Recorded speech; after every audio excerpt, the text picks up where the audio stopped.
What up, everybody? Welcome to the Smoking Tire Podcast. This episode is brought to you by Autotempest.com. Autotempest is the place to save time searching for cars on the internet. Why?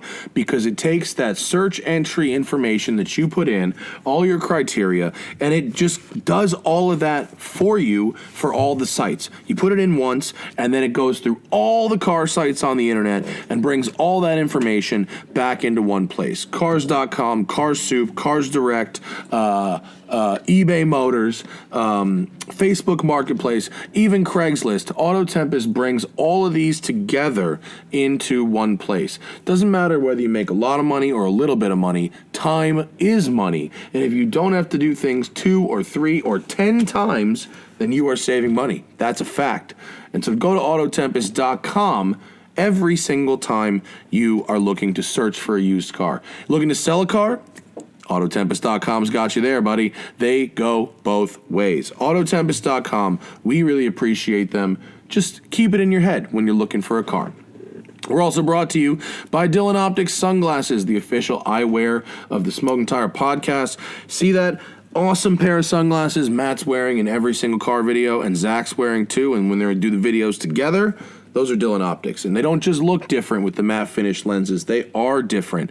I am out in the desert and the mountains for long hours of the day. I drive hundreds of miles a day in the very bright California sun, and these glasses really keep my eyes from hurting and being tired at the end of the day. It's really the only way I can get through my workday. Otherwise, I'm super squinty and my head hurts. It's terrible. We can't have that. So Dillon Optics is the official eyewear of the Smoking Tire. Go to thesmokingtire.com and click on that Partners tab. There's the Dillon banner. If you use that, I will send you a free Smoking Tire t-shirt with purchase of a pair of Dillon Optics. Let's go to the smokingtire.com, click on the Partners tab. There's Dillon. And if you use that link, I will give you a free t-shirt with every purchase. All right, on this episode, we have the founder of VinWiki, both the app and the web series, and sort of the, de facto arbiter of all things Cannonball these days. Interesting guy, bought and sold a lot of cars, owns a lot of interesting cars, and he's calling in from his home in Atlanta. It's Mr. Ed Bolian on the Smoking Tire Podcast. Yellow folks, Smoking Tire Podcast, we here. We have arrived. There is, it was actually sort of a sad day this morning in Venice, where I live. They found the body of this wrestler, Shad. Yeah. So, this dude went in the water with his kid over the weekend. The waves and the wind were gnarly. I would not go in that water. Like, fuck, no. These were huge waves. A lot of whitecaps, real windy. Whitecaps as far as the eye can see. Holy and cow. I guess they went in and they were able, he said, to save his son, which they did, and then they lost sight of him and he vanished, and the choppers and the boats were circling for 2 straight days. Wow. It was a riptide. Yeah. And he washed up like in the middle of the night. Like, I'm not a big wrestling fan, but like I watched the rescue for like hours, and it was wild. Very sad. Kind of a downer to start the show on. Sorry, but that's our life. Let's go in the better direction. We got Ed Bolian on the line. What's up, brother? How you doing? I'm great, man. Thanks for having me. Glad we could finally do this. I'm sorry to dive into you with like a guy who died in my backyard. But you know, it is what it is, right? It happens, man. I hate that though. I know. It's I feel like we're surrounded by quite a bit of sadness right now. So. Unfortunately, I'm on a strict drug regimen. It's really keeping me positive. Oh, that's fantastic. How's the ATL? You know, it's as much as I get to see of it being quarantined, and I've got an 8-week-old daughter, so it's wow, it was congratulations. nice for the entire universe to take paternity leave alongside me, so I appreciated that, but haven't seen too much of it lately. Yeah, well, yeah, that's sort of the way of the world right now, isn't it? But at least you and I have the internet with which to make a living. Quarantining, or are you venturing out? Me? I mean, I'm taking the appropriate precautions, but I'm not just sitting at home and not doing anything. You know, Zach and I, we pretty much just work with each other, so we had a bit of a panic for a few weeks, whereas both cars and advertisers were both on the verge of drying up, but both of those are starting to trickle back. And so we have cars and we have people who want to give us money to talk about the things that they make and sell. And so it's going to be okay. What about you? About the same. Fortunately, I pre-sold all of our 2020 sponsorship spots in November because I was trying to raise money to buy a Mercy SV that had been illegally imported from Canada to China, and it had no paperwork, and so it was cheap. So I was like, all right, well, I could probably round this up if I could get everybody to commit right now. And so that made them all prepay, and they couldn't really back out. But fortunately, the one we've even signed up some new ones lately. So that's good. Yeah, no, I mean, it seemed like, it depends on who your sponsors are and what their situations are. But I've always found that it's fun to work with the smaller companies because you're dealing with like one person, not some team, and certainly not like a middling agency or whatever. But a lot of those smaller companies, not that they haven't survived the last couple of months, but they were sort of the first to tighten up the reins a little bit. And so I expect that sometime later in the year we'll see them again. But we found some other stuff. I actually, we share a sponsor now, this off the record thing. Oh, yeah. Yep. Has that gone well for you? It has. I will confess that they are no longer our sponsor of that genre. Oh. So as they are yours, I won't mention their competitor. Oh, but, thanks. Yeah, they did well by us. All right. Well, that's good. So I'll take your sloppy seconds, and that's fine. No big deal. Thank you. Thanks for. In the year that they sponsored us, I actually didn't require their services, but I have had to use the more recent sponsor to. All right. Well, yeah, I mean, these types of things, they popped up right as I really needed their services. The fucking 992 Turbo S, son. This is we've reached I think an interesting place in the car world where a lot of the fastest cars, as I've been saying for a year or so, they don't necessarily provide a new song. They're just playing the old song at a louder volume, where you have cars in all over the range of vehicles that sort of just feel the same. The volume's just turned up, I sort of miss the interesting individual I agree with flavors. that entirely, but the great thing about it is it makes you not feel the constant need to buy whatever the latest, greatest thing is. You get to just continue to love the cars you already loved. That's true. That's the benefit of buying depreciated cars, especially cars that are manual transmissions, because they sort of just are, they can be this forever, and you don't really care if the 2005 Ford Gallardo was faster than the 2004 360, because at this point it doesn't matter, because a Corvette is faster than all of them. It's really just about this provides this flavor of fizz and that provides that flavor of fizz. Exactly. It's good. It's good. What have you been flipping through recently? Well, I've been making some cars that didn't work well enough to keep. So the car that I bought for the Car Trek series that I did with Hubi and Tavares, the manual Gallardo Spider, I honestly just fell in love with it. And aren't you too tall for that thing? Listed for sale, but I just put some farcical ad up there and have absolutely loved it. So been driving it around. I mean, I don't fit great in Gallardo Spiders in particular, but with the roof off, I can stick my head out and drive it reasonably well. So love that thing. Still have the manual LP640 and the 430 Scuderia. So love those two cars and just been constantly looking for other stuff. Aren't you too tall for that Gallardo Spider, though? I mean, really? Yes. Oh, yeah. Absolutely. Those are not. If you're over 6 feet, man, that car is not for you. Correct, because the firewall's so upright that you can't lean the seat back at all. Ridiculous. That little parcel shelf that's behind the coupes isn't there. Yeah. So yeah, it's not really feasible. I can't see traffic lights or anything else. Yeah, it's I haven't had a convertible in a very long time, and I'm enjoying it. It's a novelty. And so, like you said, you don't care. The thing's insanely heavy. It doesn't make all that much power. 520 is plenty, but it's not going to, win a ton of drag races, as we saw. But it's just a fun, pleasant car to be in. And it's black, but we wrapped it this cool blue color, and it looks great. It's an 05? It's an 06, first model year in the U.S. 05 build date. Well, at least, I mean, because it's a Spider. Duh. Mm-hmm. Yeah. At least it's not, an 04.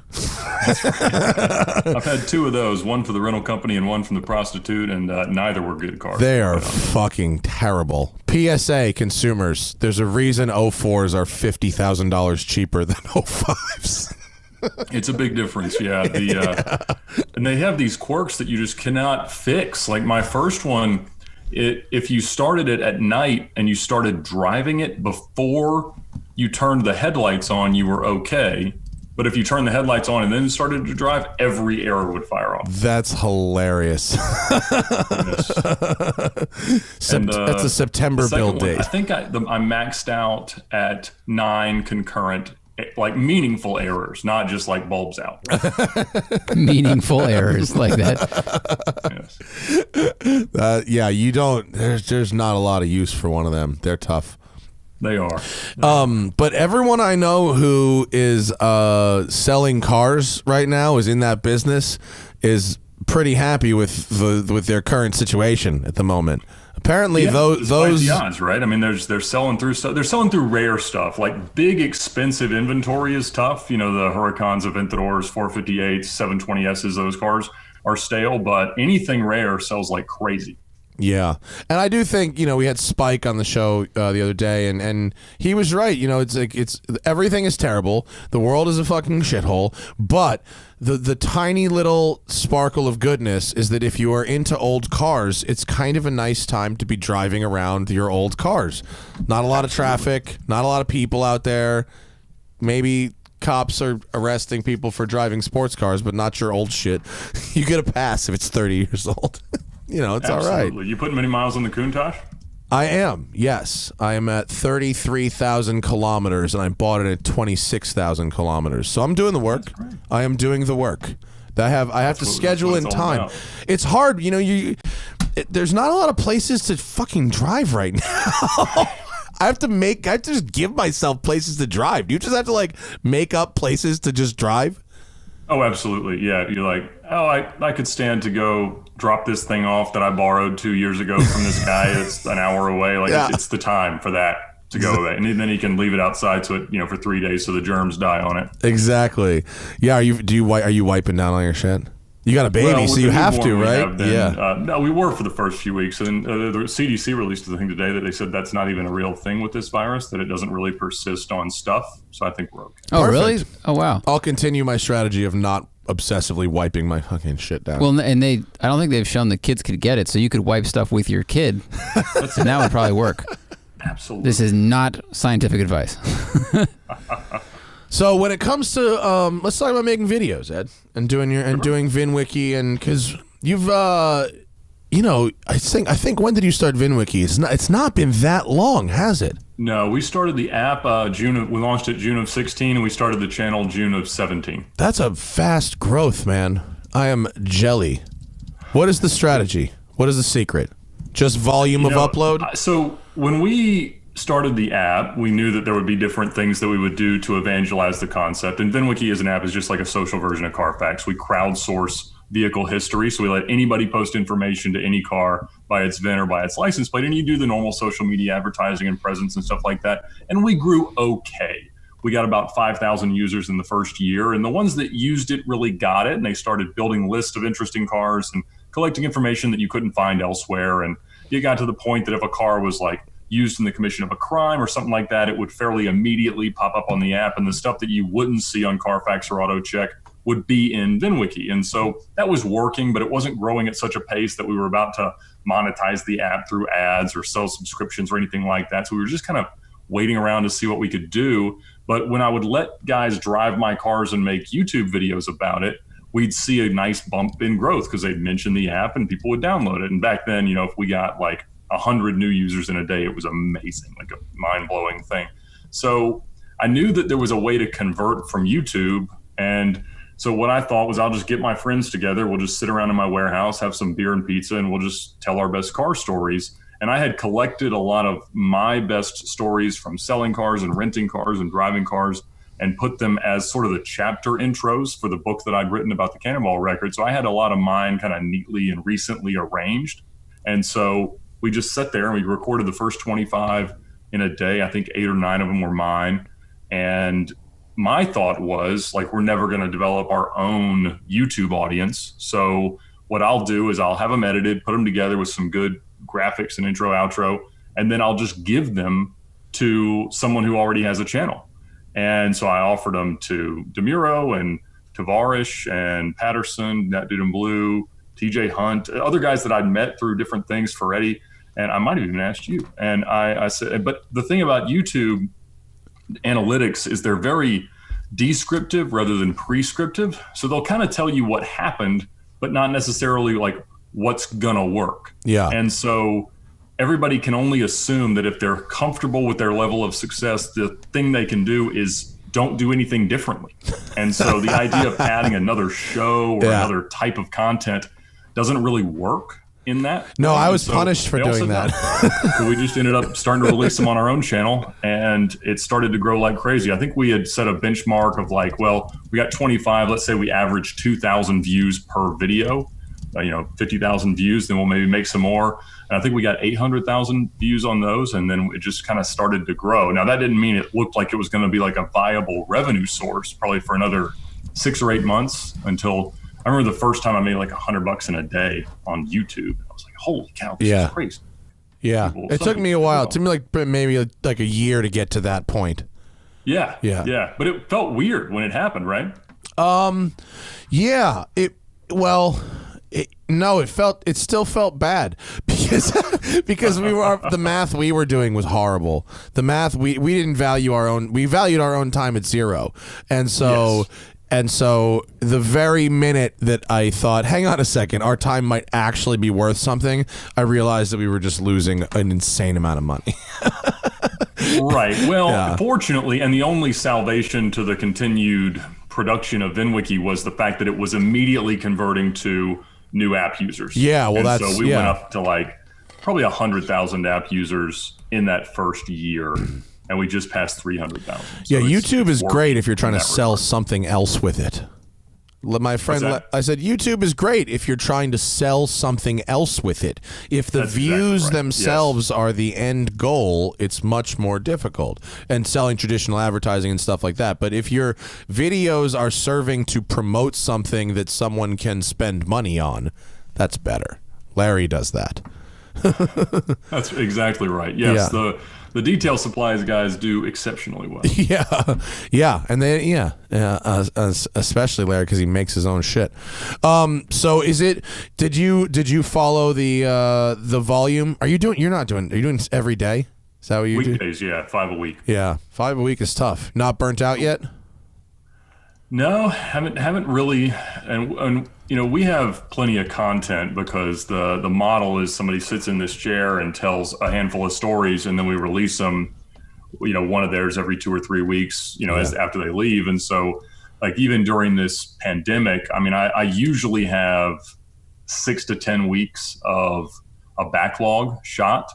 And so we were able, I would say I ran some stories that were a little weaker than I normally would have to avoid shooting with people, in the first few weeks of this stuff. But, we were able to float it along. So that's been helpful. And it's made it easier to, and fortunately we haven't gotten a lot of pushback on any aspect of the production. So we haven't had to pivot or change an awful lot. We've moved the set a few times to increase production quality, but that's really it. Yeah, it's basically the same thing I was doing with one takes, except I couldn't sit in a chair. I had to drive out to the middle of the desert to do it and have people meet me with sketchy ass cars. But that was the beauty of it, was that differently than having to go borrow a car and set up multiple cameras and do a bunch of stuff, and you figured out what you could do over and over again. Yes. And I think when people ask me what YouTube concepts will work, the most critical thing is what can you do often enough that it's going to keep your audience engaged. And that might be 1 a week, that might be 2 a week, it might be 5 a week or whatever it is. But, it has to also be tempered by the fact that none of us are interesting enough to make people listen to us every single day. That's true and hilarious. Although for a while I really felt like I could. When I was doing 4 car review videos a week, I felt like I could make everybody listen to me every day. I could vlogging. Yeah. So if you're just trying to say that what I'm doing in my life is that interesting, that's one thing. If you're saying, here's an interesting thing that I'm going to tell you about, like a news anchor isn't telling you that they're the most interesting person in the world. They're there to tell you what interesting things are happening in the world. So if you're showing somebody an interesting car every day, you could show them 10 a day and they'll probably care to some extent. But if you're just like, I'm about to go to the grocery store and you think that there's just a tunnel into everyone's brains that you're going to enjoy, they're not going to stay there. Oh, you are really good at this. You know exactly how my brain works and why I don't watch fucking vloggers. There are people that do. I know there are. And I don't want to tell anybody to watch or not watch anything. If you want, if that's the kind of shit that makes you happy. But like you probably see it too, where you go, fuck, if I did some of this vloggy shit, I could really probably just make some extra scratch right now. But the idea of walking around with a camera at myself like this and then editing that together and putting it on the internet and going, guys, watch this. It's like I probably couldn't write a pop song because if I wrote like half the shit that's on the radio, I'd be like, no, this is terrible. This is too cliche. Someone's already written a love song. I can't write another one. A fucking Kid Rock rhymed the word things with a straight face in a song that went on the radio. That would never make it past my edit filter. He made up a word. Ba-wa-ta-ba? What is that? What's a ba-wa-ta-ba? What's a ba-wa-ta-ba? But he sold that. We couldn't do it. Oh, man. And if it gets in your head, you can't get it out. I know. True. I really wish I could get fucking Kid Rock out of my head. I can't. Bob. Fuck you, it's a Bob. Strange business, but I mean, and that's the thing is like, there's a lot of people that seek this out and they want to be internet famous. Yeah. And there's absolutely nothing wrong with that. But like, that was a very secondary or tertiary idea for me. It was very much like, I want people to download this app and tell me things about their cars that people can't find anywhere else, so that years from now, when you go to buy a used car on Craigslist, you can say, hey, I looked this up on VinWiki and I noticed that you abducted a child and there was an Amber Alert with your license plate 3 years ago. Tell me about that. And, you want to be the Chris Hansen. Why I made YouTube videos, and now, people send me weird messages. Yeah. Oh yeah. And like the takedowns. Can you take the kidnapping down off my VinWiki? That's my car. That's it. It was a strange time in my life. We've gotten over it. It's a rebuilt circumstance. Rebuilt title. That's it. Oh, yeah. That's very funny. Yeah, there should be a section called Rebuilt Title where it's just the stories of the. No, we got better. It's okay. We went to rehab. Me and the car together. This Gallardo was in a Santa Monica flood somehow. I don't even know if Santa Monica has flooding, but it definitely got really, really muddy everywhere. It was like if someone drove it into the grotto at the Playboy Mansion or something. I love the stories when people drive a car into a pool. God, do I love that. Exactly. Because whether it's intentional or accidental, good story. Great story either way.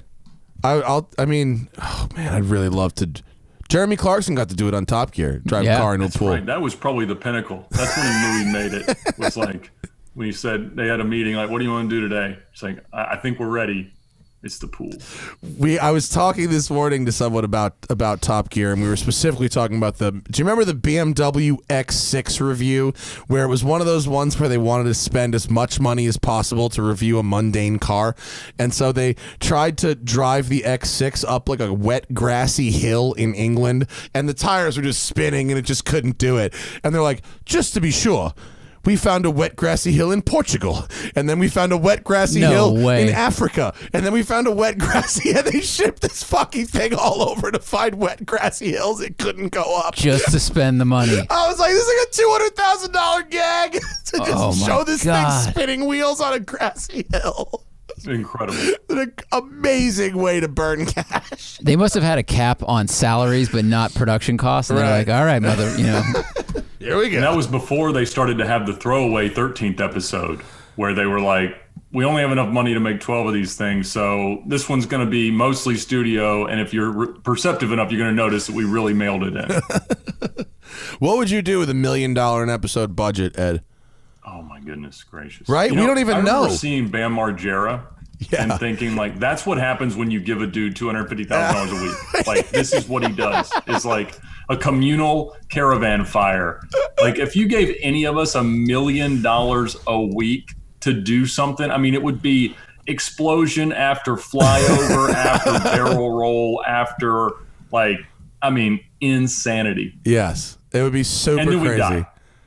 I've told this story before, but I'll give you the short version. When I was doing this show on Speed, Bam Margera was a guest on the show, and we were both cigarette smokers at the time, so we're out back smoking cigarettes, and I overhear his phone ring, and I overhear the most perfect Bam conversation ever, which is something to the effect of, "What do you mean you can't get the elephants? But they told me they could get the elephants. Who cares if it's a fucking residence? Get the elephants." Okay. What about like donkeys, or horses or something? Deer? Cows. We can get cows? Okay, get the cows and meet me at April's house. And he was literally talking about running a herd of cows through his mother's house over the fucking phone. And I only heard his side of the conversation. The most Bam conversation you could have. It was great. That's it. Great. And now we got Tiger King to look forward to. Oh my God, with Nicolas Cage? Yes. Joe Dirt as Tiger King might have been a closer stretch, but I just love that even though he's made a lot of his money back after Madoff, that Nicolas Cage will still take anything. Jay Leno once told me, pay your taxes because you know who doesn't get to pick his own movies? Fucking Nick Cage. IRS picks his fucking movies, him and Wesley. There's a car story for you. That's Jay Leno's amazing. Tax advice. Wesley Snipes doesn't pick his own movies. The IRS does. Without naming names, what's the grimiest rental car story you can think of? Or name names. I don't know. Atlanta is obviously a hotbed for hip hop videos and stuff like that. And so when Lil Wayne was going to jail, and like right when they had to take all his teeth out because they didn't want him to go into prison with gold and diamond teeth. I'll tell you what, the runway to this story is amazing, Ed. Yeah, I like where you're going already. Shooting videos every 3 to 4 hours with him so that they could release them over the next 12 or 18 months, whatever his stint was. It's so funny. So they were busting him around in a Phantom, and we were taking cars to different spots, and he was recording these featured spots where he only had 3 or 4 lines in a song with some terrible artist. And I remember we were out. There's a lot of money in this, by the way, what he's doing. And it might have been who was the guy that had 12 children with 11 wives? Akon. No. I don't know. Just Birdman. Master P. He had a painted on beard. What? Drake. I don't know. No, it's not Shawty Low. I don't know. Anyway. But he died a few years ago while they were about to film a reality show with him. But both of them, most rappers are about 5'0". And most early 2000s exotic cars do not have vertical height adjustment in the seats. Okay. And so Lil Wayne pulls up in the Phantom and everybody's don't look him in the eyes or he will run away, and we can't make him make the videos if he runs away. And what? And they get in there and they're both in this car pretending to drive it. And is it on a dolly or are they just sitting there? They're just sitting there. They're not even pretending. They're not like they're moving their hands on the steering wheel, but they're not actually nobody's gonna ever believe that this is happening. And they were doing this scene. They're like, we can't see them. Where's the car guy? And I'm right behind the camera. I'm here. And they're like, raise the seats. They don't raise. You're going to have to find all the phone books that still exist. And that's what they did. They just kept stacking stuff in there to raise them up so that they could be seen. That's very funny. It was the middle of winter, so everything was just freezing. And my 360 Spider was in a different video, and they had to have the roof down, obviously, to pretend. And they had these girls wearing nothing, and they're just shivering. And they had to make them stop long enough to get their shots. And they would... they're dancing all over the cars, and it's an absolute mess. But I remember we were filming in front of a fried chicken stand in the parking lot of a nightclub that was made out of 2 non-level, mobile homes. Yes. And it had kind of a deck that joined them, and the cars were fanned out. And this was before, it was just... Waka Flocka Flame. Yeah. Anything. And his mom was financing everything. So she was writing checks the whole night to everybody. in this like floor length mink jacket. Who's Waka Flocka Flame's mom? Is she a somebody? I think that's just where all the money came from for the early productions. And so the, he didn't get shot in a jean store in Atlanta. I'm not up to date on the Atlanta crimes. If you want to talk about the LA shootings, we could talk about that. I'm sure that it's a whole different thing. But as they're shooting this video, the most amazing thing happens. There's these, girls in swimsuits dancing in front of the cars, which are in front of the deck, which is in front of the Fried Chicken mobile homes. And on the deck, there's this guy, a homeless guy, just wanders onto the set and just starts dancing all over the place. And it took him like 15 minutes to realize that he was there. And then they sent all these guys up there to grab him and get him off. And it was incredible. By then, was he in the video and he's in a couple shots? They don't know. It's like, fuck it, just leave it. Of course, they repeat everything 100 times every time. Yeah. But it was awesome. And then I had to drive that 360 Spider home in the freezing cold because with the roof down, because the tops freeze, the hydraulic fluid jumps up and they won't work under about 35 degrees. I remember that. Yeah. So I was going 140 miles an hour, which in a 360 is 400 miles an hour in a Bugatti. And I was like, man, I just hope there's a cop here that's going to arrest me and let me sit in a warm car. Please let this happen. When you were presumably renting these cars out for video production and stuff like that, were you running a full-on rental company, or were you just listing your personal cars for sale for production or for rent for production use?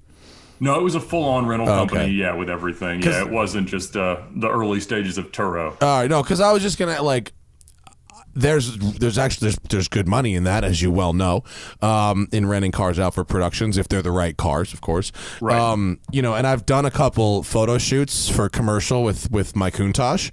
Countaches are in particularly high demand, but it's really. I'm really when I go and babysit the car for it, like, bro, I'm so I'm such a fucking bitch about it. And so I was gonna ask you about if you cared about the video hoes dancing in the car, but no, if they're just assets of a company that's renting shit out, you don't care. You kind of have to forget about that. That's one of the pathologies of the exotic car rental industry is you have to emotionally prepare yourself every time the car pulls out of your lot that it's probably going to come back half on a tow truck. And it just is the nature of things. I had planned, it was mostly me, pretty much all me. I would hire people occasionally to help with deliveries and stuff like that. But, I only had 5 cars because honestly in Atlanta, that was all you'd ever need. And so the week that I was getting married in 2009, I had kind of planned, all right, if I'm going to take a honeymoon, all the cars have to be in. There's just got to be a week of no revenue. And I had a customer who was an ex-Atlanta police officer rent my Gallardo. And then the next day he came back and he said he had a friend in town. He wanted to rent the 612 Scaglietti that I had in the fleet. And they took those out and they kept extending the days. They'd come back and pay in cash for an extra day. But I've already verified their insurance and everything. It's kind of okay to take a cash deal at that point. But then as of Wednesday, I was the wedding's Saturday. You got to start bringing the car's got to be back tomorrow. And they're like, oh, yeah. But then they stopped answering the phone. And I found out they had crashed the Gallardo and I followed its tracking device. And it was, the front knocked off of it. And he had just abandoned it in this pseudo body shop down in the worst part of Atlanta. And the 612, I couldn't even find on it had dropped off the tracking device. It's this is not good. And he had sold it to a guy for $15,000, a 2008 BMW 750 Li, and he had agreed to some payment structure that when I eventually talked to him about it, he didn't even remember. And the only piece of information he got from the guy who he had sold my Ferrari to was that his name was Lucky. And so I'm spending, I literally get a call from Lucky's wife on Thursday night at my bachelor party, and she said, my husband bought your Ferrari today, but I don't think we really want it. So will you bring us back our BMW and our cash, and then we'll just forget all about all this? And that was the first I learned. I hope this is a prank by my friends. Oh my God. I have a sneaking suspicion it might not be. And so I actually we were chasing that car all over town. and it ended up, it was still missing. I just let my lawyers try to chase it. They got nothing done during my honeymoon. And I was able to negotiate getting it back when I got home. And the guy, I finally got in touch with Lucky directly. I had just spoken to his wife up to that point, and she said, and he said, well, I want $5,000 to have the car back. And I'm like, dude, well, wait, you know it's stolen. Yeah, it's stolen. You have the title, right? Right. Oh, yeah. But the problem is, as you might know, it is not Grand Theft Auto when you take a rental car. I didn't know that. Theft by conversion. Oh, I didn't know that. So you don't get like an APB, people out, the cops chasing it. Like literally, I talked to a cop standing next to the car at the Lenox Mall valet, and he said, I can't take it from them. And I'm like, well, you're in a different county. I understand that. But I mean, you've spoken to a cop in the county where it was stolen. He's like, yeah, but because of the nature of it being a rental, like it's really a civil violation what they've done by keeping the car too long. And, you know, there's not much I can do. No. It's insane. So we're running down there, but of course they leave by then. And that was it. All for the Thursday, Friday, Saturday. I was on the phone. I told my wife, I was like, if my phone rings during the ceremony, I am answering it because we can't afford for this car never to be found. Because with rental car insurance, even if you have real rental car insurance, you can't file a claim on it because they'll just drop you at your next renewal cycle and you'll be out of business for that reason. So like, we can't file a claim or else we have to also close the business and then try to sell these depreciated cars. That's shitty. When I got back, I told the cops this. I was like, he wants $5,000. And I'm like, I don't even have $5,000. Like I was barely making my payments on these cars most of the time. And they're like, well, ask if he'll take a check. And I was like, well, I don't feel like I should be the one to have to remind you guys of this, but it's a felony to balance a $5,000. And they're like, yeah, don't worry about it. Just do it. And Lucky was happy to take a check. After all these years, I actually can't remember the name I made it out to. Like I should know Lucky's name, but in my head it's still just Lucky. And it's better when it's just Lucky, I think. Especially if you just made the check out to Lucky. Lucky, yeah. XOXO. So you just cancel the check, take the car, and that's it? Exactly. Yeah. And then, I mean, look, when you have cops holding the check, and I said, "No, that's an extortion payment for the return of stolen property." So yeah, you can ignore that one was extortion. Yeah. And this sweet little girl standing at a bank teller was probably like, "I'm sorry, Mr. Lucky. Mr. Ed said that I'm not supposed to give you the money." That's fucking great. So in the last, 8 weeks, how many times has the Cannonball record been broken? 5?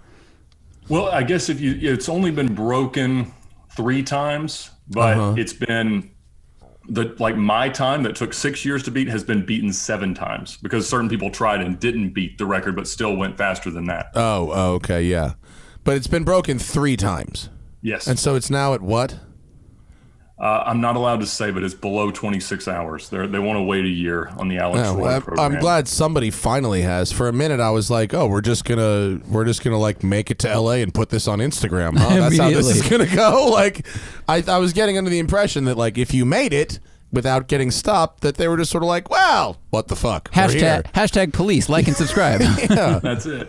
It didn't it start to seem that way though? It seemed that people stopped giving a fuck about the whole waiting thing. So we didn't wait to tell people that we did it. So the first news story broke on Halloween, and we did it October 19th and 20th. So we gave the data or showed the data to CNN and NBC, and they both verified it, said, look, they talked to the people they needed to talk to, and they knew that we had actually done it. But we didn't release any proof. So there wasn't anything publicly available that would have incriminated us, but there were enough articles to reference that the word spread, I guess. So I talked to a bunch of lawyers and they were all like, we think they could probably figure out a way to arrest you, but nobody's going to extradite you for speeding. Yeah. So even if they got it to reckless endangerment or whatever, like it's not really going to get you pulled out of a state. Now, Arnie and Doug, who broke my record last November in a non-COVID era, they both live in states. One lives in Ohio, one lives in Illinois, that they had driven through on the route. And I was very surprised that they released it. And I thought they stood the biggest chance of having somebody show up because they even had Doug's like a toll pass for Ohio in the car. But they didn't have any issues, and they didn't publicly, or I guess it's not been a year, but I guess they'll probably release some of their data or live video. I guess it doesn't really matter anymore, does it? But it seems like they won't. I mean, until someone has an accident. That's where it's going to happen. Then someone's going to have a big crackdown. Crash, and then it's going to be a problem. Right. That would certainly be the problem. And that's honestly one of the most amazing things, that in the 50 years that people have been doing this, there's been no incidents ever involving another car. Yeah, I mean, that is true. We are you of the opinion that the COVID cannonballs are I mean, like I think I'm anti-cannonball officially. I think I am anti-cannonball. I think it's dumb, but also I understand. Yeah, sure. I'm in the same boat. Yeah, I'm pro historical cannonball because I feel like, even though I'm kind of anti-libertarian, I feel like Brock Yates kind of had a point with the double nickel. I'm not sure it really has a point anymore. Because we have so many different speed limits here now. There's like 75 there and 85 on a tollway, but back then it was like the nation 55, national. And it's like, this is kind of brutal and a little ridiculous. And they were proving it's not dangerous. And like, we're never going to get an Autobahn here. We're just not. Like, our infrastructure can't support it. Our license can't support it. So I think if that was the intent of someone doing this, it's like, we're never going to get to that point. Now it just seems like it's a way to get into the kind of automobile world and the folk world a little bit. It's a Hall of Fame kind of thing, maybe. Get yourself on the board without having to like go in a race series and win a race. Maybe, Ed, what do you think? Yeah, I would say that's entirely correct. I mean, it's a part of American automobile history that is at least noteworthy to enough people that there are people that care if you say that it's happened.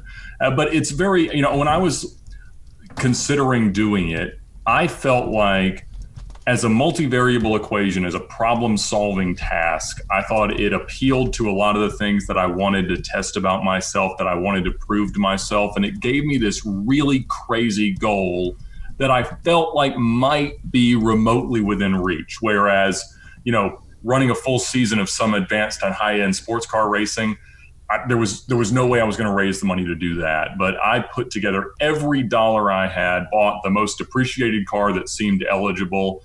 I spent $40,000 that with every dollar I could. I mean, I wanted a night vision camera and I just couldn't afford it. But like all the things so for me, in the time that I chased that, from really, learning about it in high school all the way until doing it at 28 years old, it was a goal and like a lighthouse that I kind of chased in the distance to kind of get me through a lot of that coming of age era where, as a guy, as a person, as a husband, as a worker, as anything that I was going to have to do, it kind of helped make all of that make sense. And so in that way, I needed a goal like that was crazy, that if I was able to do it, was going to really feel like that level of an achievement, and that might help to establish me within a world that I didn't belong in, but wanted to be a part of.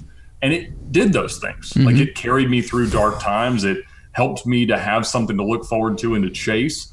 And when I was able to do it, it was the most cathartic achievement that I ever could have dreamt of, because it quite literally was so much more than I ever even thought it might be, dreaming of it for a decade. And so it doesn't mean it's for everybody by any means, and it doesn't make it right. It doesn't redeem it. It just means that it was, for me, everything I needed it to be.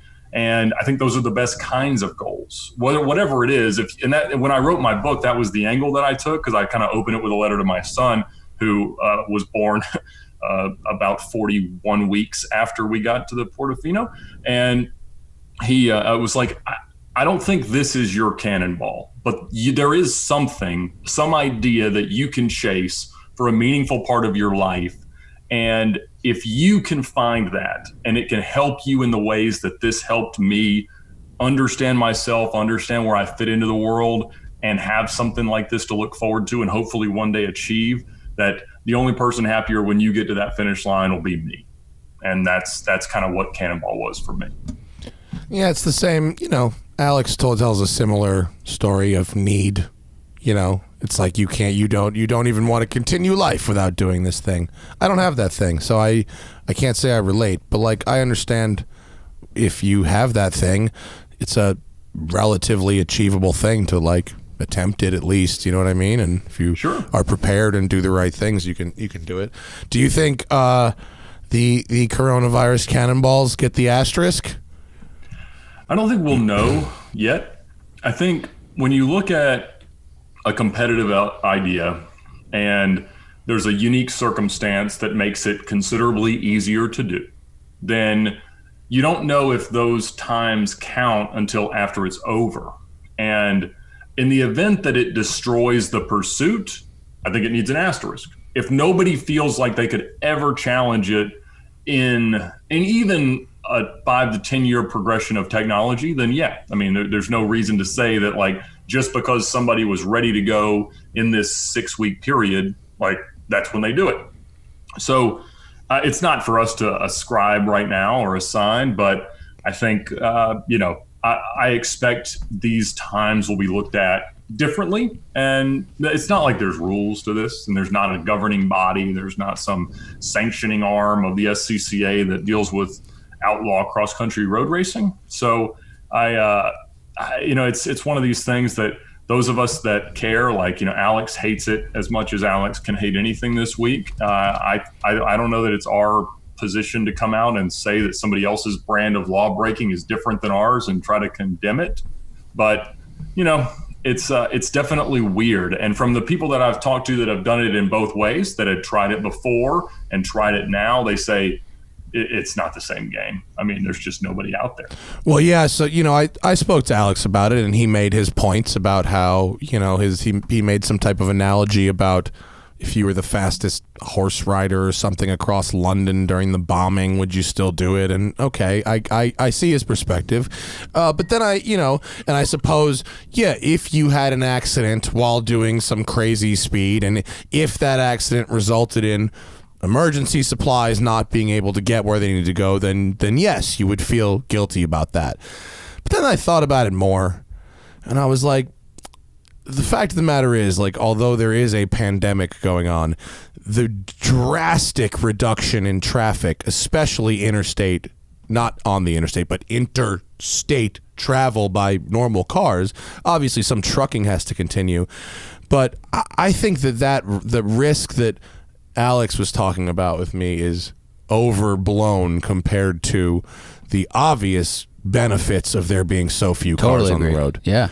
And the truth is safer now as a whole. The drive is safer. That now maybe the consequence of an accident right now is greater if you're diverting first responders or anything from a much more vital purpose to humanity.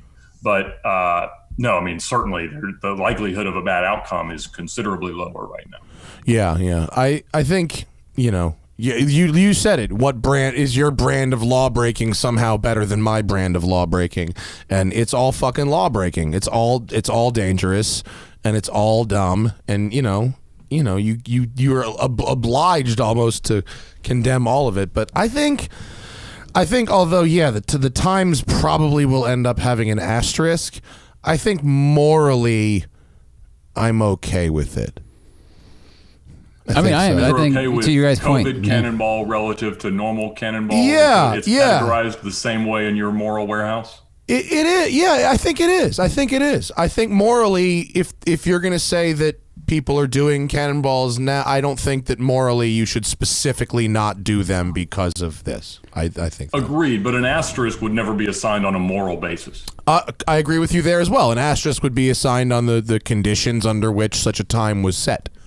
Right. Yeah. So if you're doing a boat race and there's a current, then you still win, you get a medal, but you don't set a record. Right. Basically, yeah. Like the 24 hours of Le Mans with the fucking difference in 66, the difference in the thing. You still win, but fuck! Fucking Leo Beebe! Right, yeah. Oh man, we got a lot of questions from the people, Ed. Let's go to the folks, and I'm sure some of them will be interesting. Zach, have I caught you on the back of your feet here? Yes, I've not read through them. Oh shit, Ed, let's take a tangent. Did you watch The Last Dance, the Jordan thing? Have you gotten through it? I haven't yet. No. Jordan's cars I very from the much look 90s. forward to it. You're going to follow Jordan's cars from the 90s. That's where it's all about what the NBA players were driving in the 90s. Oh, fantastic. The 993 Turbo S that he just rolls away from fucking Game 6, that's the license plate Air. It's very good. Oh, man. It's very, very good. The 993 Turbo S is one of those cars that I love, cars that you could own for free for the rest of your life. And that's a car that will constantly appreciate due to its absolute rarity and significance within the Porsche lineup. And whatever you have to pay to keep it going, it will always be offset by the car's appreciation. And like, to me, it honestly doesn't even have these insane maintenance liabilities. Like, yeah, sometime you're gonna have to pay $15,000 to reseal the top end of the motor every 10 years or so. But like, that is such a cool car, and significant enough and awesome enough. So you get a lot of usability for it too. I mean, you could honestly just use something like that, like as a car. I mean, absolutely, yeah, all the time. And if you bought it brand new, or if you bought it at a reasonable price, the miles are free. I mean, fundamentally, nobody cares if it's got 120,000 miles. That'd be rad. I was looking at not seriously, but a friend of mine's got and is interested in selling an original Porsche Turbo slant nose. It's an 89. It's an end of the run slant nose coupe in dark gray over black. It's a 5-speed, and it has 190 something thousand original miles on it. One owner car. The guy dailied it for 20 years. It's really nice. It's a really good condition, and it's really cheap for an original slant nose. Of course. Especially for an 89. And I was looking at it like, 200,000 mile slant nose. Like, drive and enjoy. Exactly. Yeah. I mean, like my LP640, I just ticked over 45,000 miles on it. It's that's a bunch on one of those manual LP640s in the U.S. and you drive it guiltlessly. Like I've got to get to 48.5 to be the highest mile one in the world, and I intend to do that, in the next few months. Hopefully. 48.5 is the highest LP640 manual in the world. In the world. Yeah, there is a early Mercy that's got 300,000 miles on it. Yeah, the orange one. Yeah. There's also another one. I don't know if it's still on the road or not, but back in the day, this would have been 07. He was a customer of the dude who worked on the cars at Gotham Dream Cars, and he had an 03 Mercy, red over cream, with phone dial wheels and a clear engine cover. I loved the clear engine cover, not tinted. And at the time, this was an 03, would have been an 03 car in 07, had 54,000 miles on it in 07. Well, the orange 06 E-Gear car that they had, that they racked up a bunch of miles on, continued to rack up miles in Atlanta, and it was in the 60s. So there certainly are Mercies that have more. Yeah. I'd love to have the highest mile Mercy of all, but it's honestly hard to put that many miles on a single car. I know what you mean. Just because they are, like you say, they're hard to drive many places. I drive them many places I shouldn't drive them, but it's you can't drive it absolutely everywhere. Yeah, and if you have multiple cars, there's only so many places you need to go. That's right. I try to drive my cars. I own 3 of my own cars right now, and then I have press cars. And even if I drive them as much as I can, and I consciously drive them, it's still like 2,000-3,000 miles each a year. It's not that much. I don't have that much time. Right. Now, do you drive the Countach, the Safari, or the Vanquish more? I drive the Countach the most by a lot. Really? Yeah. Awesome. Yeah. I drive the Countach the most. I drive because I make myself drive it every week. And so, but whereas the 911 will sit for 2 weeks and I won't really think about it. The Countach, it's like if it sits, it won't be happy, so I have to drive it. But the 911 can sit for 3 or 4 weeks and it'll fire right up and it won't matter. So I that's the only car where I actually make myself drive it because it needs to be run.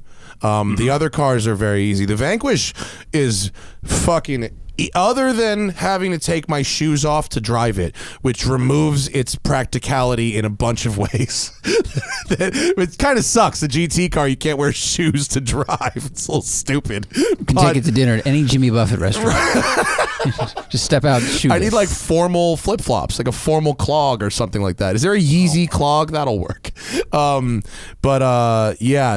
car, that car can sit for a month and it'll fire it up and purr like a kitten, to be really cliche. Yeah. Beautiful. I can't recommend. We texted briefly about Vanquishes. Are we allowed to discuss this, or do we not want to talk about it? No, we should not talk about that. Sorry. Well, we won't talk about it anymore. But I recommend them.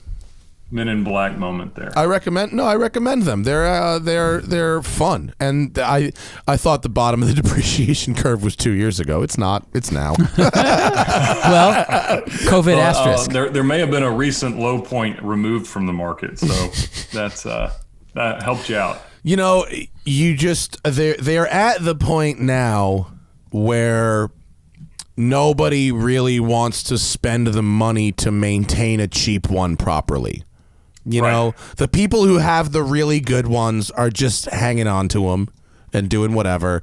And the ones that are floating around in the market are not so great. And you find them really cheap when they need something really expensive. Or all the expensive things. Yeah.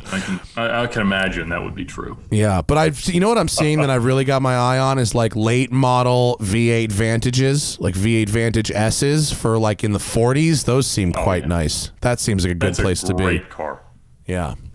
That actually might be a more interesting swap from a ergonomics perspective, because there are some compromises, like you say, to making a Vanquish a stick. Mm-hmm. If you went to Sport Shift 2 in a Vanquish, it would be a world's better car. Yeah, you know what? Someone is doing a swap, and it's not Sport Shift 2 they're using. It's the GM 8-speed, like out of an automatic Vet. Oh, my goodness. Yeah, it's weird. It's really funky, and someone sent it to me. And I don't know. I mean, apparently, whatever the system is works, but like, I don't want that. I'll take my shoes off. Yeah, no, I mean, it's an awesome car. In fact, we had an interesting comment on the what would you buy for $100,000 video that we did as a survey of a bunch of YouTubers and car personalities, that you said you'd buy a Carrera T on. Somebody said I would absolutely buy a Vanquish and stick convert it. Oh, cool. Which is what it would end up being. So I think it's an awesome option at that price point. I excluded cars from my responses that I already own.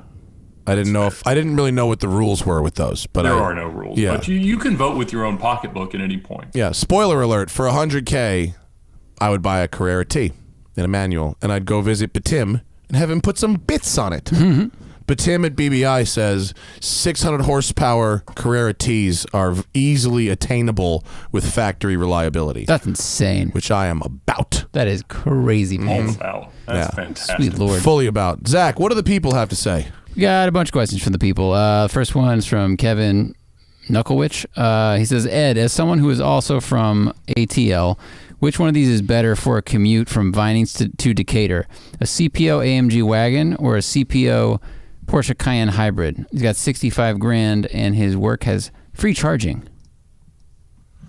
Only if the free charging gets you a free parking spot closer to your desk. I would never, ever buy a hybrid German car with any expectation of reliability. An AMG wagon is the greatest residual value of any car in their lineup and impossible to beat. I'm with you. I would say maybe if we wanted to choose something not on this person's list, a Tesla, maybe. Commuter car. $65,000. If you spend 40 of it and pocket the other for a little weekend toy or something. He said he might use it for long road trips also, right. But depending on where you're going, the network for Tesla is growing. People, I'm not a hater. I recommended a Tesla to somebody. Don't be a dick. There's a difference between being a hater and calling out fraud. Just saying. And if you got to go around the top end of 285 in Atlanta, something that drives its own self is useful, because you're not going to have any fun. Nice. Stephen Matthews threw us a big donation, so I just want to say thank you to him. Thank you, Stephen. And Ed, Gear Hall is shopping on Auto Tempest and other things constantly, but he says, where the hell do you find some of the insanely cheap Lambos that you find other than the prostitute one? Do people reach out, or do you have like a special source? So as you become known for being willing to buy a car with absolutely any story, people do start to call you about them. So that's one of the greatest privileges of having a bigger audience, is that you get more people offering you stupid cars to buy. So that happens all the time. I do appreciate it. I wish people would be a little bit more sensitive to when Countachs are replicas. That's amazing. At the end of the day, I really appreciate it. Are there really people sending you a fake Countach? Like, bro, look at this thing. It's so cheap. 17 grand. Like, fuck come on. Yes, that happens a lot. But even within the world of dealerships, I've become known as somebody who will entertain anything. And I will say that that's what you want to do. I'm actually going to make a video soon as something I could do sitting here in the middle of a pandemic and not require much else work, is how to make a proper lowball offer. And a lot of it comes down to qualifying yourself and understanding why, if somebody's going to sell a car cheap, they need to sell their cheap car to you. That's a very different thing. They could That's a good video. I like that one. I like that idea. Or any other dealer that'll give them a wholesale bid on it. But if you got to tell them why. You understand it's not going to come back on them. Like, you're making an educated lowball offer. And that's really where I feel like learned how to negotiate in that way. So like this shrewd negotiation we talk about is really just limiting the competition, but also really qualifying the offer that you make. And so fortunately, eventually that makes it easier because people call you with cars. And I'm not going to give it away, but I got called on a car that I have never in my entire life been more excited about the 1,000,000 to 1 possibility that it's true. But if it is, life changes soon in a lot of ways, including a lot of debt. All right. You mean taking on a lot of debt? Go ahead. Debt for an investment, it sounds like, though. Yeah. Oh, absolutely. Oh, I love a car loan, man. I am whatever Dave Ramsey says, Ed Bolian, I can promise you will say the exact opposite. Why is that? Oh, I mean, when you buy depreciated cars, you can finance them as long as you want because you're not dealing with any vulnerable part of the car's value. There's no benefit to having equity in a car that's appreciating. I mean, it might give you peace of mind, might make your cash flow easier, but if it allows you to buy a car that you've always dreamt of owning, and it's a 550 Maranello or a 911 Turbo S, like if you can float the payments, then there's no reason to wait until you can write a check for it. I mean, it's going to go up in value, and it's not like we're not talking about buying a 570S. We're talking about buying a car that they made 180 of. Like, there's nothing wrong with that. You can get a loan for that and not feel like your grandparents are going to disown you. That's fair. I think Rob Ferretti is all about financing the cheap depreciated cars as well. That would be his advice. I am sort of a cash guy, but it's actually against the advice of people who are smart with this kind of stuff, like you and Rob.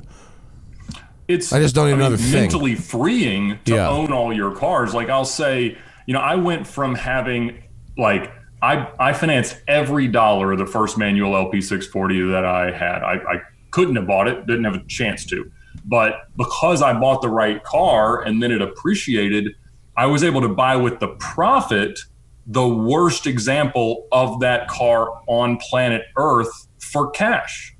So I made $135,000 on the car, and I bought for $120,000 a manual LP640 that an Iranian refugee terrorist living in Canada as a car dealer to conceal his drug selling into the U.S. through car auctions let his daughter's new 15-year-old husband, who had gotten her pregnant, get drunk and drive, crash, and then abandoned and fraudulently reported it stolen. Then they didn't get an insurance payout, fixed it poorly, couldn't sell it in the U.S. in 2009, so they shipped it to Lebanon, where it also didn't sell. Then it came in through a shady dealer in Dallas that got a bonded title for it, and it sold to a defense contractor who occasionally saw the car in Vegas, and he sold it to me. Bonded titles are so fun. Oh, yes, absolutely. I had to learn a lot about that. My title for my DeLorean was missing. And when I bought that DeLorean, I bought it out of a shed basically, and it turns out the guy got upside down on the loan in 1985, stashed it there, ran from the whole thing, and the bank went out of business completely in like 1992. So when I bought the car, I had to get the bank that was out of business had the title somewhere, so I had to get a bond against if they ever showed up claiming with a title that it was the car. That was a whole process. If you haven't done a video on title bonds, you really should, because that is a whole fucking world of confusion for a lot of people. It is. I need an expert on them to come on and tell them, because I've never had to get one. I've gotten rebuilt titles and salvage titles and everything else, but I've never had to do a bonded title. The bonded title, it just sucks because you got to put up a bunch of cash. You got to put up like 10% of the value of the car, or the purchase price of the car. So that sort of sucks. But other than that, you really just need to find the right bondsman to write it and tell them what the VIN number is and write a check. I mean, there's not much to it, but the level of research it took me to figure out that what I needed was a title bondsman. That was the problem. Once I got that guy, it was covered. But you know what I mean? It was the process of being like, wait, what do I have to do? The title's just gone? Okay. Yeah. In Georgia, they're done through your normal car insurance provider. Oh, really? Yeah. So I guess it varies significantly by state. Yeah, no. In California, you need a bondsman. He does bail and shit too, probably. What else you got, Zach? Title hunter.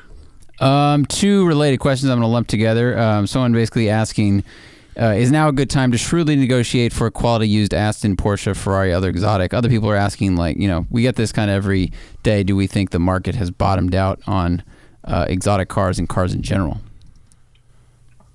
So there are deals to be had on certain cars, but at the same time, there are not many dealers willing to put big losses on their books. They'd much rather carry the inventory and curtail it off their floor plan than have to take whatever the loss might be to accept your low offer. So if you could cover a trade, you can get a tremendous deal for sure on something like a late model Aston or a McLaren or a 488 or something like that.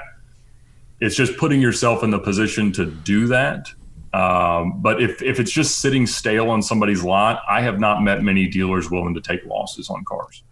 What about private parties that really need out of their cars for an economic decision? Have you seen a lot of that? Or it seems to me like that's less of a thing than people have made it out to be. People panic selling their cars. Well, nobody's panic selling their finance cars right now because the banks have all been told to allow people to have 3 or 4 extra months. Now, that may start to happen in August, September, where they start to have to make their car payments again. Yeah. But right now, you can miss your car payment, and the banks are not supposed to even ding your credit for it. So you're not going to get a lot of fire sales from private parties right now. However, when you do see a private party listing, what I always advise people to do when they're selling a car is get a real wholesale buy figure from a dealership to bring you into the reality of what your car is worth. And the main reason is that when somebody offers you something similar to that, you say, no, I could sell it to a dealer for that, and they're not going to have to come to my house. So when you're negotiating on a car, you should always ask, like, have you gotten a trade figure, a buy figure, a CarMax offer, anything like that? And right now, if they have, that number will be very low. And so if they give you an answer and they say, yeah, like I'm asking $45,000, but this dealer just offered me 32, then maybe it would have been 36 in a normal circumstance, but you at least know that you could probably offer true wholesale or just a tick over it and make this guy take your number, because he probably got real insulted by the dealer that didn't want to actually have their car. Yeah, fair. Yeah.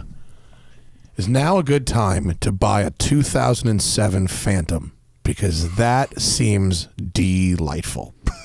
Harris said he really enjoyed his other than the maintenance. He bought a shitty one. He didn't buy a good one. He bought one with 60,000 miles on it. I'm talking about, like, Ed, is it me or is it almost impossible to beat on a Phantom? It is. So for CarTrek, the Flood Gallardo did not run until about 12 hours before I had to drive down to Freddie Tavarish's house. And so 2 days before we had to start shooting, I bought a backup Lamborghini because it would have ruined the shoot if I didn't have a car, and I had to have something that ran. And it was a 104,000 mile LP 560 Spider that was about the same money. And we ended up using the flood car since it ran. But the guys who had it had a Phantom as well that somebody had popped the motor on. I had never known anybody to pop the motor on a Phantom. I didn't even know a Phantom would allow you to do that. A 760 V12. Like, it is that similar that they, like, these idiots that had the car were able to do that without any engineering or fabrication skills whatsoever. So it's a 760. Yeah. We bought one back in the day at the rental company, and it was a 25% of its MSRP, and it was lovely. Had low miles, great shape. The thing was $400,000 new. I think it was 120 when we bought it used. It was ridiculous. 60 now. Are they really? Are they that cheap? So Hoovy bought the cheapest one in the world when it was like 70s something. I don't know what it was, but now he's like, I can't sell it for anywhere near. I mean, it's not like Hoovy makes good financial. No, he buys terrible cars. Every car he buys is a fucking flaming hunk of shit. Right. But, he's a testament to the revenue that can be created from this platform we enjoy. Oh, yeah, no, I'm not. No, his business model is sound, but the cars are horrible. That's the point. But if his terrible one if he can't even sell, what is a good one? 85? Yeah, I think that's right. Fuck it. You got to think about it. Like, that's so great. If you're buying a 10-year-old Phantom, right? And this has always been an issue for me with Rolls-Royce as a brand. And there's nothing wrong with aspiring to own a Rolls-Royce. I just don't get it. Like, I've driven around fluorescent green Lamborghinis to church. But the fact that it's so insane is kind of redeemed by the insane performance. With a Rolls-Royce, you got to say, like, the luxury, the opulence is what redeems the value. And maybe it does on a brand spanking new one, but it sure as heck doesn't on a 10-year-old one when a brand new Hyundai is a way better automobile and nicer to be in and more comfortable and has more features. So, like, it's just about what people think with a Rolls-Royce. And maybe that's what it is with a Lamborghini or a Ferrari or any other car. But at the same time, like, you can go to a great road in the car and have an absolute blast. With a Phantom, yeah, you still get to park out front of the club in an 06, but, like, man, I don't know. It just doesn't. Well, maybe I haven't driven an 06 in a while, but the last time I drove one, I just liked the glidiness. I really liked that it was a lot like sailing or like yachting, more so than it was like driving. I thought it really provided, if not a visceral experience, certainly an experience that was unique in the luxury space. Definitely. Yeah. I could see that. I mean, they're huge. Yes, they are huge. And they feel huge. They feel huge. Tacking! The only one I've driven that made any sense was the drop head. Oh, yeah, we had that for car show. Deck, and you're like looking out, but it was like, it almost felt like the navigation would point out the peasants. Yes. You use the spirit of ecstasy as a sight. Right, exactly. Yes. Put them between the wings. Gosh. What else we got, Zach? Oh man, X7 man says Ed, he's looking for a fun manual car under $60,000. What do you recommend? He's looking at ZL1 WinLEs, GT350Rs, 987 turbos, Hellcats. It will not be a daily driver. $60,000 budget fun mobile. Flooded Lamborghini Gallardo, but you won't end up staying under $60,000. We did a video on what should you buy for $60,000 as a more immediate follow-up to Car Trek. That's where this whole series came out of. And I mean, certainly a 997 turbo is the answer if you can find one. Other than that, like a 991 early manual Carrera S is a fantastic car to own absolutely forever. The Camaro is perfect too. That's what Randy Pope's picked and a bunch of other people. So it's awesome. Right now, that will buy you an X Hertz Z06. You couldn't give me that. No. You could give it to me, but I wouldn't pay for it. Ooh. An automatic yellow Z06, yuck. It'll overheat if the transmission spoiler, doesn't break. Not good. The rear spoiler only. The weirdest spec ever. Like, it doesn't have the rockers. It doesn't have anything. Listen, like, I mean, they knew what would happen to them. But holy cow, they look here, Jim. I ain't replacing these fucking things every week. What do we do? Just leave them off, I guess. People on the highway are reporting it's terrifying. Oh, that's weird. Front end's real light, huh? Well, they could slow down. Third one to wheelie this week, you say? Ed, do you think anyone is going to start manual swapping Mercies? Is that going to be a new trend? Or is it just way too complicated? The only way to do it is to run standalone engine management. So there's the DriftWorks guy that swapped an LP640, but he had to run E46 M3 throttle bodies. Interesting. And Underground Racing just swapped an SV, but obviously they run their own engine management. So it's not possible using OEM parts because the OEM parts aren't all available. So if you found one that was crashed, which they don't really exist because they all get rebuilt, you could probably do it, but I have not known anyone to successfully do it. Matt and I have both driven the manual swapped 430 Scuderia, and while the car's fantastic to drive, all the electronics were not all sorted when I drove it. I don't think they were when you drove it, Matt. No, and from what I gather, they never will be. So I think we're probably a ways away from that being like a really OEM feeling car, the way like a work swapped Vanquish would feel. But it's probably inevitable on some time frame, but it's going to take a lot of work by people who haven't figured it out just yet. Or by Lamborghini. I mean, maybe at some point Lamborghini will develop some kind of a classic department that does this sort of thing. I mean, that would be nice if they did. Yeah. I'm not holding out. I asked Polio Storico who would be the people to do it if they would do an SV for me. Mm-hmm. I could not afford what they would charge plus an SV at the moment, but I would probably have tried to figure it out, and they gave me a hard no. Oh, really? Okay. Yeah. Yep. All right. Well, Aston will readily admit that their gearbox was shit and that they'll fix it for you if you give them a lot of money. That's right. If you do decide to sell the car, you'll get it all back. That is true. You do. You get it back later. You're parking the money on top of that shifter. That shifter is very expensive. It is. Well, but in most cases, people are faced with an $18,000 shift actuator and inevitably doing a new clutch while they're in there. Right. And so you're only talking about a $10,000 to $12,000 marginal cost. Yeah, if you did the swap at the same time the car needed a clutch, which would be every 10,000 miles if you have a stock Vanquish, then you're good. And I obviously I don't know this firsthand yet, but the Vanquish clutch is twice as much as an LP640 clutch. Maybe.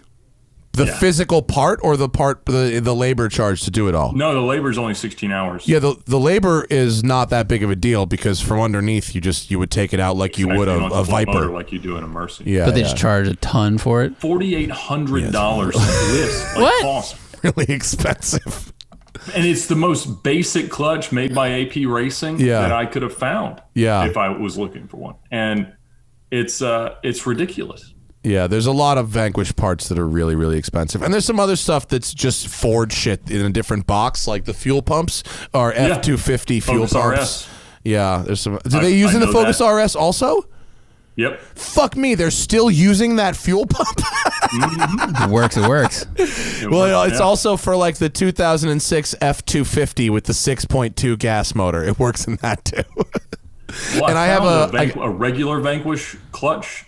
And I ordered it from one of these resellers, and they called me the next day and they're like, "Oh yeah, that's obsolete." And I'm like, "It's the part for the car." And they're like, "Well, you have to buy the Vanquish S." Right? Yeah. No, they don't. They only make Vanquish S clutches. They stopped, and when they switched to the S got a better clutch, and they just decided that all the old cars, when they needed clutches, would get S clutches now, and they are better. They are. I'm sure they are. But is it worse than what's in it? But is it a really strange dimension? Like that's why you have to buy that one, and you can't buy just whatever. The Vanquish S clutch lasted longer. I asked everybody, and there is no cross. I mean, it's a T56 transmission. It's like the most basic thing in the world. But everybody told me, even in remanufacturing the clutch, that the car is so insanely sensitive to the compound and the way it wears that it would probably just destroy a remanufactured clutch. That's interesting. You know why I believe that? Because when you don't notice it as much in the car when it's flappy paddles, but when it was converted to a stick, you realize it has a ridiculously light flywheel.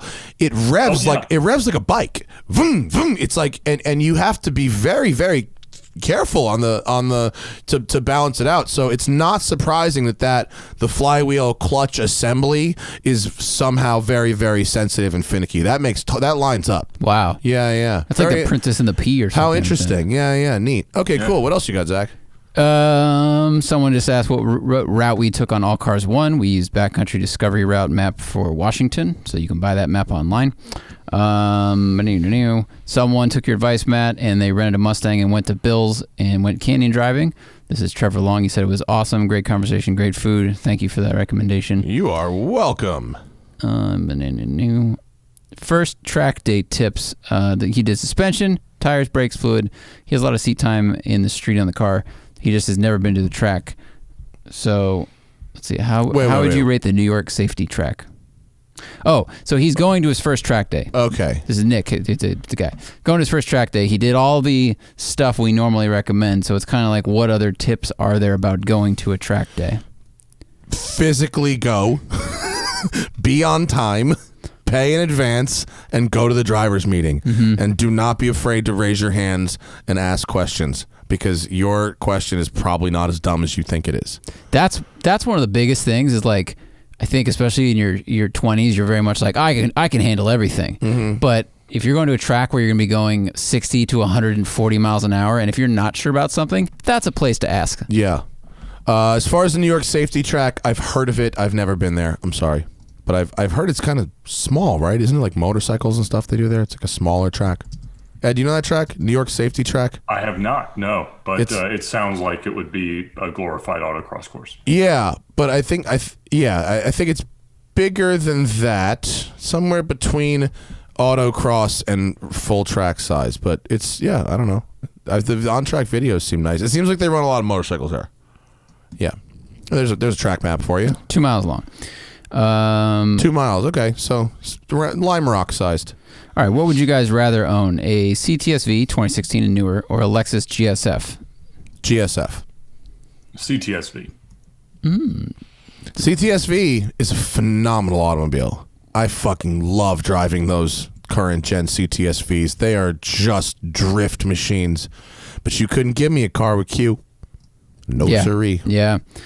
You couldn't give me a car with what? Sorry? Q. The Lexus infotainment. No, it's Cadillac infotainment. I'm sorry.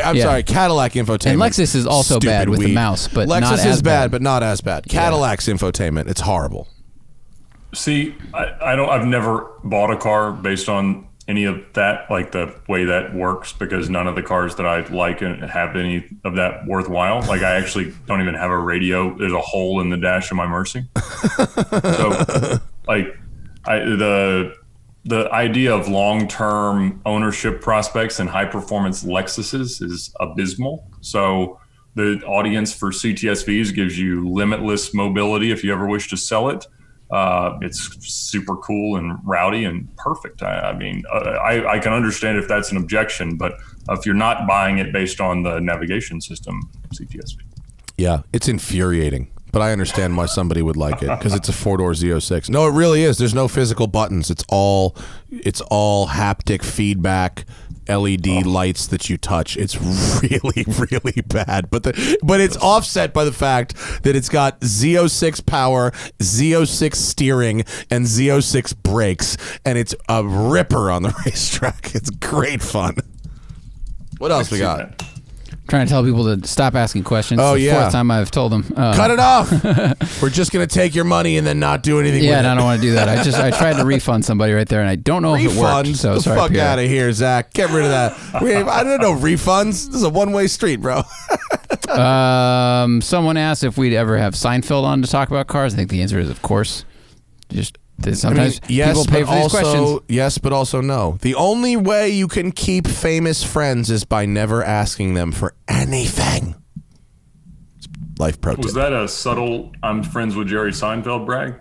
I don't have to be subtle about it. I am friends with Jerry Seinfeld, and the only reason I'm friends with Jerry Seinfeld still, and I made it past day one with him, is because I have never and will never ask him for anything.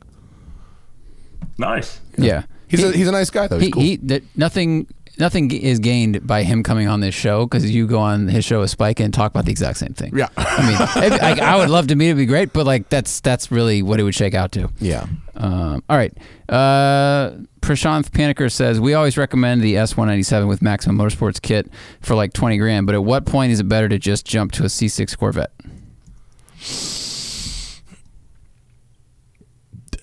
At what point would it be better? When you don't need a back seat anymore. Right? I mean, Ed, same money. Wouldn't you buy a C6 Corvette over a couple-year-old Mustang if you didn't need the back seat? Oh, for sure. Yeah. I mean, you're not dealing with monumentally different consumable cost, and those don't have overheating issues. So yeah, by all means. I mean, I think it's a much better car. Yeah. If you don't need the back seat, get the fastest, newest Corvette you can afford. Yeah. Tavares came in and just threw money in the air and said, not a question. He's just supporting his boy Ed. Car Trek for life. He puts his money where his mouth is. He fucking just shows up. He doesn't even say nothing. Just makes it rain. Mm-hmm. I like it. I wish I had more friends like him. A guy named Michael Jackson just says, Ed, thanks for your recommendation of videos. He just got a job at a car dealership thanks to your advice, and he's stoked on it, which is awesome. Yeah, I was like, oh, Michael Jackson's not dead. He just wanted a normal life. He just wanted to disappear. He's selling used cars in Reno. I just wanted a quiet life. I just wanted to fade off and just do something else for a little bit. I just wanted to celebrate my love of Lincoln automobiles. Making it official. That's great. Luke Talon has 2 Seiko questions. One, do you like the old or new Alpinist more? And second, what are your thoughts on the King Turtle? Are they too expensive, or is it perfect? Okay.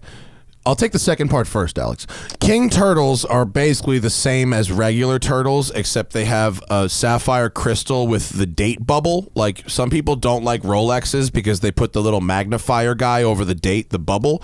The King turtle has the date bubble on there. And so some people like that, other people don't. It's got a couple other features that make it, quote, nicer. But for me, regular turtle is cool unless you want one of the exclusive King Turtle colors, because it comes in some neat different colors. I thought about buying King Turtles drunk on eBay quite a few times, but I have not pulled the trigger because I already have one. Seiko Alpinist, I can't rock them because I got big fat wrists and it's a 39mm watch.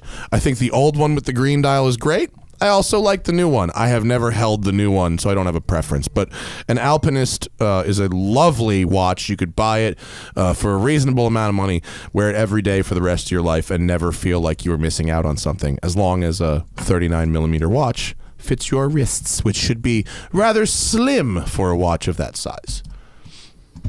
Nice. Benjamin says, Matt, he's noticed Doctor has been used less. Do you plan on incorporating it in future drives or making it into a shirt? He would like one. I haven't thought about it, but I will now. I go through, if you've watched our videos and listened, we go through waves of slang. Yeah. And then you say a new thing, and you get excited about the new thing, and you say a lot, and then you realize you're saying the new thing a lot, and then you fade it out. And I find a new thing. Yeah, it happens. It does happen. Dr. M3 was watching us today, so shout out to him. Hey, What's Cody. up? Yeah. Cody. That dude is the Lambo King of Pittsburgh. Love it. Absolutely. Let's see. This is a watch question. This guy's got $20,000. He's looking at Timex Weekender, Casio, Submariner, Sundial. He's got $20. $20,000, and he's talking about Timexes and Casios. That's not correct. He says budget $20,000. He already bought the Timex, but I want you to validate me. Oh, $20,000 for a Timex Weekender? That's a watch that might be $100. Oh, a couple $100. I mean, how much? Maybe he hit a button by accident. Yeah, $20,000 doesn't seem right. Maybe $20,000. $20. Maybe $20. I don't know. How close are those There's to each other? nothing wrong with a Timex Weekender, but if you've got $20,000, you're buying a crate of Timex Weekender. Right. You're buying a Timex Weekender franchise for everybody you know and all their family members. Oh, he bought the naming rights to the Timex Weekender. That's what happened. Yeah, no, $20,000. We're in a different. Look at that Snoopy though. I like the Timex Blue Snoopy. That's very fun. Any watches with cartoon characters on them are good. We've learned this. Like cars, right, Ed? Like you put a cartoon character on a muscle car, it makes it immediately twice as valuable. Absolutely. True. We're winding down. How do you feel, Matt, about someone, quote, tagging along on a stretch of road in an upcoming adventure drive? Hint, road construction and alternate lesser-known sites on different routes on the last drive might be a better experience. Is he talking about follow you on adventure drives? Yeah. Okay, so adventure drives is Rob Ferretti and all them's road trip thing that, in theory, I'm doing, but it's now May 20th, and the Canadian border is closed. The odds of the Canadian border being open before this are not looking good. Also, I don't know what the routes are for adventure drives. I don't have an exact roadmap, so having some rando show me other roads is not my idea of fun. Sorry. I don't know. That's weird. I don't need a tour. We're okay. Thanks. Yeah. Is that it, Zach? That seemed like all right. We already asked this one. And do we think anyone's going to buy Aston Martin, or someone who should buy Aston Martin? What do you think, Ed? I mean, at this point, they have an investment group of limitless resources ready to make them successful, so they should not need to be bought. I don't think anybody's looking to buy them, so I think they're okay. I think they'll always be okay, as long as they keep making pretty cars every Aston other generation. Martin should merge with Morgan. No, no, they shouldn't. Aston Morgan, let's do it. Let's do this, guys. We'll incorporate. When you look at the lifespan of manufacturers like that, they go through these phases of being acquired by Ford or whoever, right? And they get technology that makes them okay within the marketplace, but then eventually they have to be bought by a private equity group or somebody that allows them to experiment and be themselves. And if they can make Valkyrie and Valhalla and start fulfilling orders, then they're going to be in a tremendous place as a brand. I don't necessarily know that they're going to come out in the way that they want to, but I spoke to one of their investors recently, and he seemed, very confident, maybe oddly confident. But I'm excited for those cars to exist. It's honestly the only the Valkyrie is the only hypercar in a long time that I've seen. I've been like, oh, wow. I wish I had a lot more money. Yeah, it looks dope. I'm excited for that. I don't know if it's next week or the week after. I have a bright matte orange DBS Superleggera Volante for a week. It's like the most obnoxious Aston I could think of. It's crazy. We bought the matte orange Vanquish press car. Did you? And it was destroyed. It was the one that I don't know if it was that one or the Flood Class Blue one that they broke the windshield on in Top Gear US. Oh, yeah. It had because you can't match the paint on a matte orange Aston Martin. And it had the biggest chunk out of the front that we didn't even know how to address. But, man, it looked like something. I mean, it's one of those things you don't know how to process it because it's an Aston Martin. Yeah. Matte orange. I got the V8 Vantage in that. Looks probably awesome. Yeah, right. I got the V8 Vantage in that matte nuclear waste green thing they were doing too, which is extremely jarring. Really tough to look at that color. Yeah. Cody asked if we think McLaren will survive. Survive Depends what? On how familiar most of their buyers are with lemon law. Right. I mean, they're kind of struggling. I think their sales are down a little bit, and the market's hurting them a lot. What did I just see about them?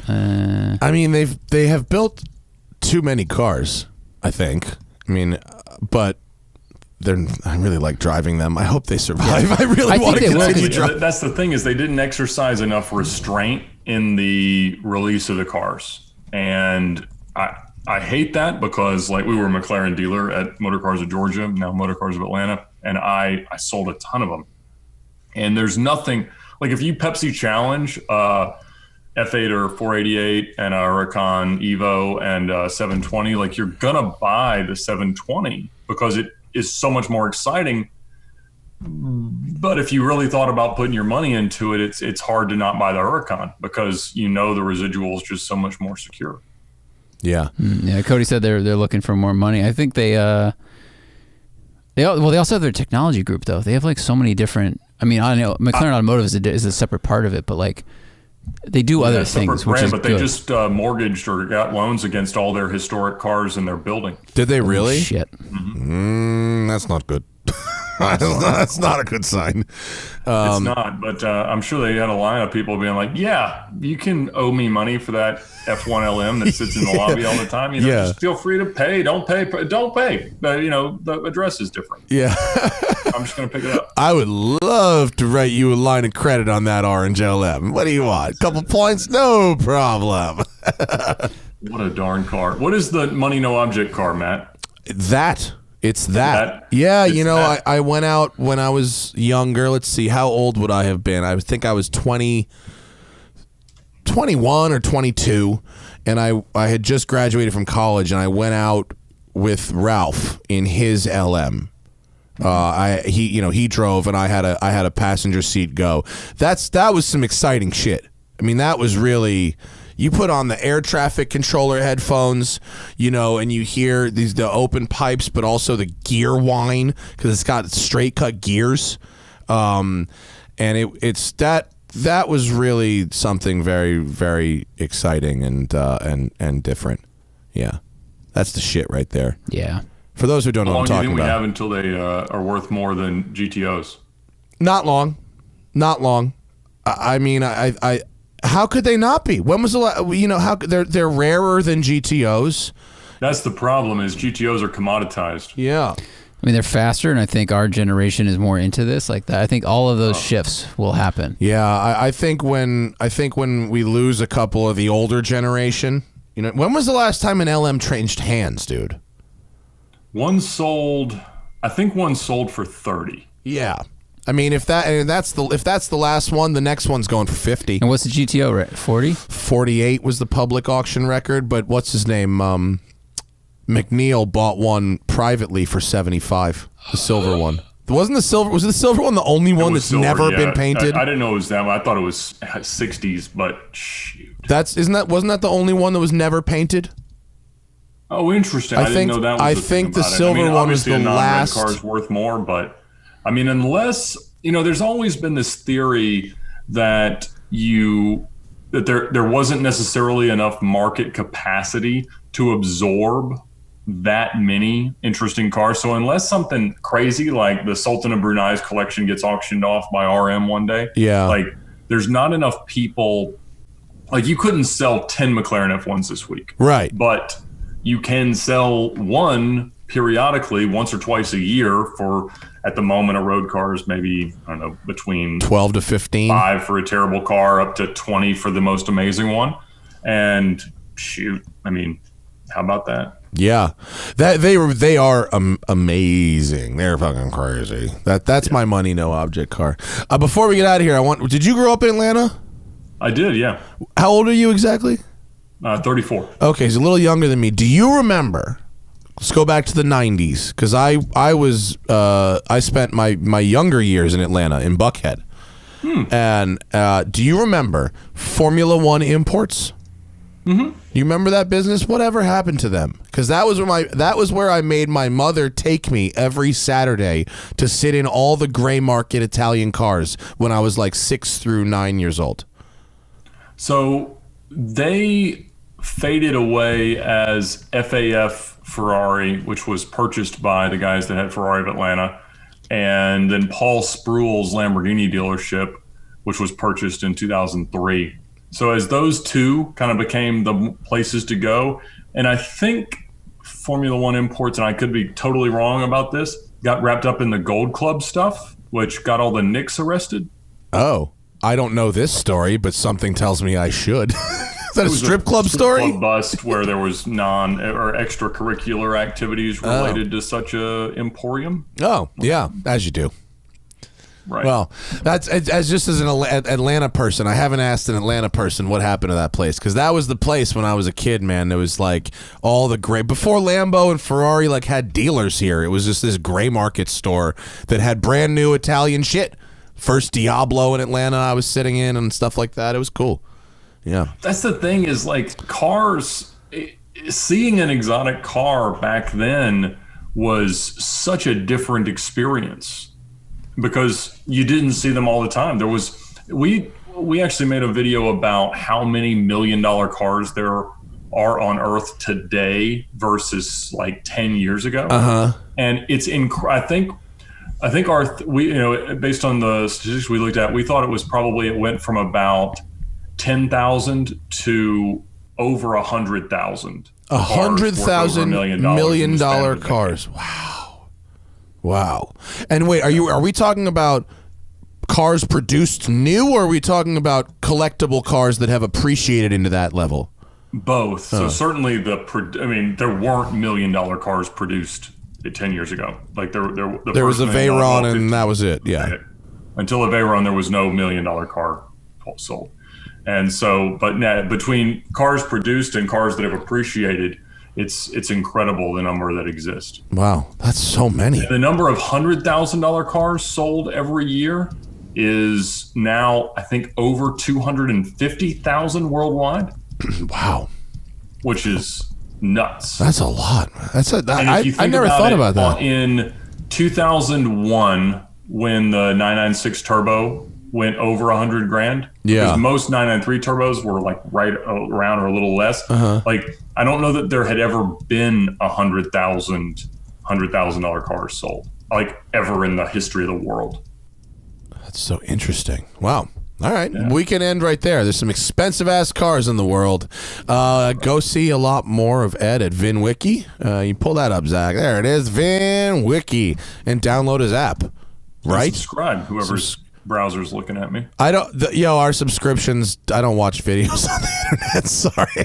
I should subscribe for fucking posterity for the visual, but it's nothing personal. Hey, there we go. It's nothing personal. I follow you on Instagram, so there's that. Oh, thanks.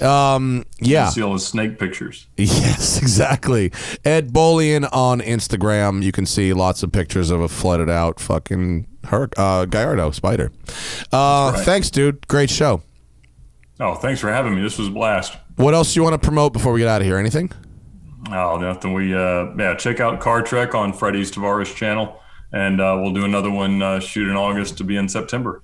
Cool, and hopefully you'll be able to come back to the west side pretty soon, and we'll see you. Well, I was talking to Freddie. We should talk about this. We need to put together a rally, nothing like fancy, but just point-to-point stops after everybody can travel again. Get as many of our big YouTuber friends together and just do a tour of 10, 15 spots where we can all just stop and have a gathering and say hey to everybody who's continued to watch us through this. That sounds like the kind of thing I'd buy an 07 Phantom for. He said that you guys had talked about we all had to buy our first car. Oh, yeah, that was that. Okay, yeah, he didn't tell me what it was for, but he did tell me to set up alerts on Craigslist for my first car for something. So that's what it is. I think we should just take cars that we're known to have, like bring the Vanquish or the Countach, whatever. Yeah. It won't be a long route, but I was thinking a loop. I don't know that we want to go cross country because we don't need these 1,000-mile days like rallies require, but maybe we just do a loop where we go a couple hundred miles, stop, and just let everybody come hang out and talk like we do it like this. I have an idea. How about we put the cars on a transporter and then we get a fucking tour bus and we drink our way. We drink our way around the country. That's sad. Then they'll unload the cars and be like, guys, we're here. That's it. We just got here. Oh, I'm so sweaty. Yeah. Look at all the miles. Thanks, Ed. Good talking to you, dude. I appreciate it. Have a great night. Thanks for having me. Take care. We are back next week. We got good shows next week, don't we? Who do we have next week? Camisa? We got Jason Camisa and Rutledge Wood. Yeah, good shows next week live. I'll post the schedule over the weekend, but that's us for recordings this week. The Smoking Tire Podcast is powered by Shout Engine. Get your own podcast at shoutengine.com. It's easy. All you need is a microphone, a connection to the internet, and ideally something to say. We'll see you later. Bye.